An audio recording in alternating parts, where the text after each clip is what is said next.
Folgendes ist passiert. Wir haben auf der wissenschaftlichen Seite uns mit diesem Thema auseinandergesetzt und wir sind zu dieser Lösungsfindung gekommen. Und es gab historisch in Deutschland immer eine Partei, die das interessiert hat, nämlich die Grünen. Und die Grünen haben sich das angeguckt, was in der Wissenschaft passiert und haben dann gesagt, naja, wenn das jetzt so ist, dann schreiben wir das in unser Parteiprogramm jetzt, dass wir das machen wollen. Und es hat zu dieser absurden Situation in Deutschland geführt, dass alle anderen Parteien sich genötigt sahen, einen alternativen Vorschlag zu machen. Ja, aber das war ja jetzt grüne Politik. Man konnte ja jetzt nicht sagen, ja, das ist grüne Politik, das wollen wir auch, sondern man musste sagen, ja, das finden wir im Prinzip richtig, aber wir denken, das muss anders. Ja. Und als Wissenschaftler sitzt man dann da und denkt, um Gottes Willen, was ist denn jetzt passiert? Wir wissen eigentlich, was passieren muss. Das hat uns viel Energie, richtig viel Geld, ganz viel Zeit gekostet, um dahin zu kommen. Und jetzt entsteht der Eindruck, das ist Parteipolitik. Ja?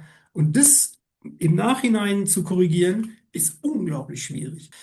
Aber ein Stück weit, da muss ich mich also an unsere Energieforschernase packen, sind wir selber schuld. Wir hätten uns damals hinstellen müssen und hätten sagen müssen, Eureka, wir haben jetzt 10 Jahre geforscht, wir haben es jetzt. Ja? Und wir können nochmal rechnen und dann kommt aber qualitativ immer das Gleiche dabei raus. Stattdessen haben wir eine Metastudie gemacht, die nochmal sehr genau untersucht, wo sind denn die Unterschiede in den Zahlen und warum. Ja? Statt einmal zu sagen, ja, da sind Unterschiede in den Zahlen, aber ist nicht so wichtig. Der Pfad an sich ist jetzt klar. Und da hätten wir einfach viel intensiver die Politik und auch die Bevölkerung mitnehmen müssen. Das haben wir nicht gemacht oder das haben wir zu wenig gemacht. Nicht stimmt nicht, aber das haben wir viel zu wenig gemacht. Aber der Gegner ist auch sehr mächtig. Tatsächlich, die Fossilindustrie, wie gesagt, nicht nur in Deutschland, auch überall sonst auf der Welt ist die Fossilindustrie tatsächlich maßgeblich damit beschäftigt, dieses Voranschreiten der Energiewende zu verzögern. Und das gelingt ihnen eben mit dem ganzen Geld, das sie von uns bekommen, weil wir die ganzen fossilen Brennstoffe nach wie vor einkaufen. Die fossile Industrie macht im Jahr 4 Billionen US-Dollar Gewinn. Das ist der Reingewinn. 4 Billionen US-Dollar. Also 10 Milliarden jeden Tag. Jeden Tag.